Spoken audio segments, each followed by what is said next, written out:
flow right now. One of the powerful things about dreams is that we get touched with a sense of emotion in certain dreams because of events, things that take place, things that we hear, things that we see in dreams. And when that emotion carries messages from God, it's almost like God is giving us insight to his heart, insight to wisdom, insight to understanding, and he's allowing us to feel the emotion, whether it's his emotion based on what's happening, or it's the emotion of a warning, the consequence of what could happen if we go down a certain road.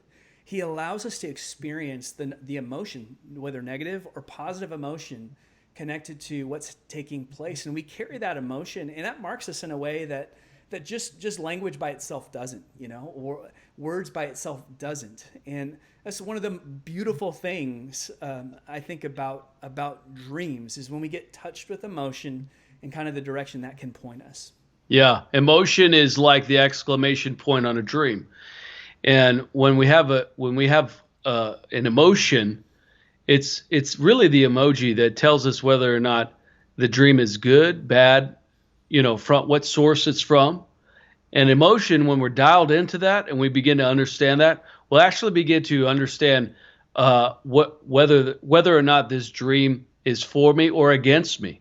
Wow. Is this dream, something that I should be alarmed about? Is this dream, if this dream is causing anxiety, it's probably something that the enemy is trying to do, and we need to become aware of that. So an emotion is sort of like, when I send a text message, I could send a text message and say, I got your coffee, period, and the text message comes off like very blunt, very forward. But if I put an emoji of a smiley face, right? Pray hands, right? All of a sudden that whole text takes a whole new life and whole new meaning. Emotion in a dream is sort of like the emoji of a text message. It tells you and conveys to you what we should be thinking about this.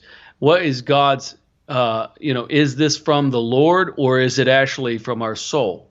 If we're worried, it could be a soul issue, and it could be a condition of our heart. And so we have to begin to check that out. Write those down when you have a dream. What was your emotion?